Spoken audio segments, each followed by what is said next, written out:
बिस्मिल्लाहिर्रहमानिर्रहीम। अस्सलाम वालेकुम friends, I am Zain Tabassum Zain academy की जानिब से। इंशाल्लाह इस वीडियो में हम इनऑर्गेनिक केमिस्ट्री के ऊपर डिटेल से बात करेंगे कि इनऑर्गेनिक केमिस्ट्री हमारे पास केमिस्ट्री की कौन सी ब्रांच है और इसमें हम किस चीज़ को स्टडी करते हैं। लेकिन उससे पहले अगर आप लोगों ने ज़ैन एकेडमी चैनल को सब्सक्राइब नहीं किया तो सबसे पहले इस सब्सक्राइब बटन पर क्लिक करके सब्सक्राइब करें और उसके बाद बेल आइकन को भी लाजमी प्रेस करें ताकि आपको हर आने वाली न्यू वीडियो की नोटिफिकेशन जो है वो मिल सके। तो बात स्टार्ट करते हैं इनऑर्गेनिक केमिस्ट्री के ऊपर।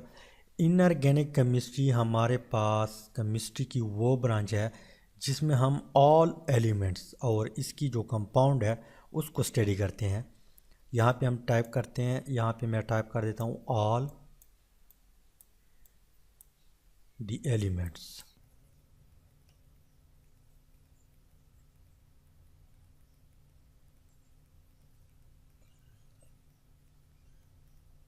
हम किस चीज़ को स्टडी करते हैं? ऑल एलिमेंट्स और इसके compound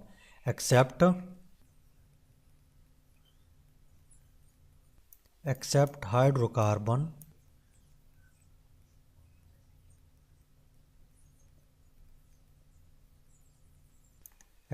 hydrocarbon organic compound. O means organic, C mean compound और इसकी जो डेरिवेटिव है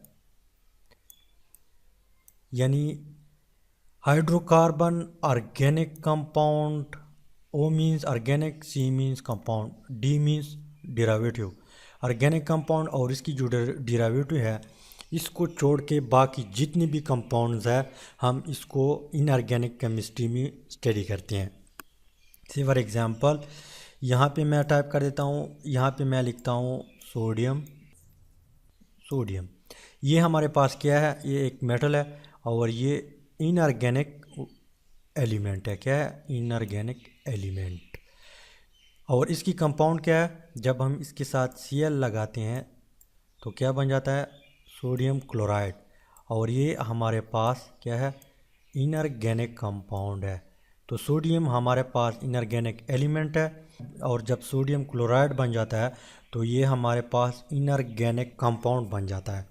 तो जनाब हम इनऑर्गेनिक केमिस्ट्री में ऑल एलिमेंट्स को स्टडी करते हैं, लेकिन इसके अलावा हमारे पास ऐसे कंपाउंड भी है कि इसमें हाइड्रोजन भी है और कार्बन भी है और फिर भी वो इनऑर्गेनिक कंपाउंड है। इसको हम इनऑर्गेनिक केमिस्ट्री में स्टडी करते हैं। फॉर एग्जांपल हमारे पास एक कंपाउंड है जिसको हम इसका फार्मूला जो है NaHCO3। ये क्या है हमारे पास? इसको हम बेकिंग सोडा भी कहते हैं।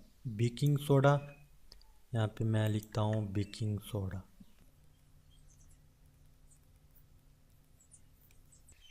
S mean soda, baking soda. इसके अलावा इसको हम सोडियम बाइकार्बोनेट भी कहते हैं। अब माइंड में ये सवाल क्रिएट होता है कि इसमें हाइड्रोजन भी है और कार्बन भी है, लेकिन ये क्यों इनऑर्गेनिक है? हम इसको क्यों इनऑर्गेनिक केमिस्ट्री में स्टडी करते हैं?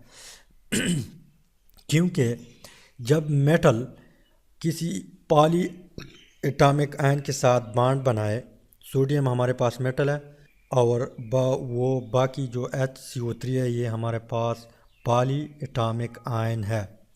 जब मेटल पॉली एटॉमिक आयन के साथ बॉन्ड बनाता है तो वो हम इनऑर्गेनिक केमिस्ट्री में स्टडी करते हैं, क्योंकि उनकी बीच आयनिक बॉन्ड मौजूद होता है और आयनिक बॉन्ड जो है हम इनऑर्गेनिक केमिस्ट्री में स्टडी करते हैं। और ऑर्गेनिक केमिस्ट्री में क्या है? कोवैलेंट बॉन्ड, हमेशा के लिए कोवैलेंट बॉन्ड होता है। अगर हम इसकी स्ट्रक्चर देखें तो इसकी स्ट्रक्चर जो है इस तरह है। यहाँ पे मैं ड्रा कर देता हूँ। यहाँ पे Na, तो सोडियम पे प्लस चार्ज होता है और यहाँ पे कार्बन है, इसके साथ यहाँ पे ऑक्सीजन लगा हुआ है, इसके साथ डबल बॉन्ड बनाया हुआ है। यहाँ पे OH है और यहाँ पे भी एक ऑक्सीजन है, इसके ऊपर नेगेटिव चार्ज है। तो इन दोनों के बीच एक बॉन्ड बनता है, इसको हम कहते हैं आयनिक बॉन्ड।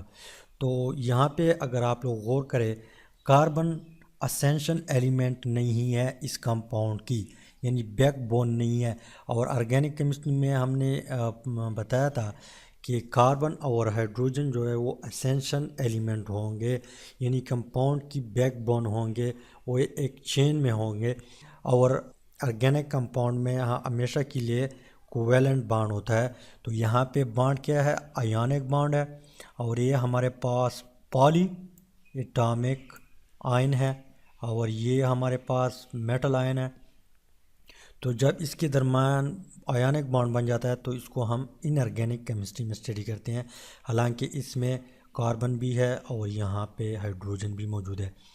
इसके अलावा कुछ और भी ऐसे कंपाउंड है जिसमें कार्बन मौजूद है, लेकिन उसको हम इनऑर्गेनिक केमिस्ट्री में स्टडी करते हैं। फॉर एग्ज़ाम्पल यहाँ पे मैं लिखता हूँ कार्बन डाइऑक्साइड CO2 जो है, इसमें कार्बन मौजूद है, लेकिन ये हम इनऑर्गेनिक केमिस्ट्री में स्टडी करते हैं क्योंकि ये हमारे पास इनऑर्गेनिक कंपाउंड है। इसकी स्ट्रक्चर इस तरह, यहाँ पे ऑक्सीजन लगा होता है, यहाँ पे कार्बन होता है और यहाँ पर भी ऑक्सीजन लगा होता है।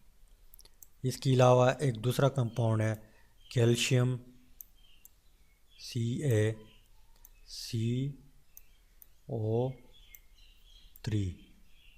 कैल्शियम कार्बोनेट जो है ये भी इनऑर्गेनिक कंपाउंड है। इसके अलावा हमारे पास जो कार्बन मोनोऑक्साइड है CO, ये भी इनऑर्गेनिक कंपाउंड है, हालांकि इनमें भी कार्बन है। इसके अलावा कार्बन टेट्राक्लोराइड जो है ये भी हमारे पास क्या है, इनऑर्गेनिक कंपाउंड है। अगर आप लोग यहाँ पे गौर करें, कार्बन भी मौजूद है और हाइड्रोजन भी मौजूद है, लेकिन हम इसको इनऑर्गेनिक केमिस्ट्री में स्टडी करते हैं और ये हमारे पास इनऑर्गेनिक कंपाउंड है।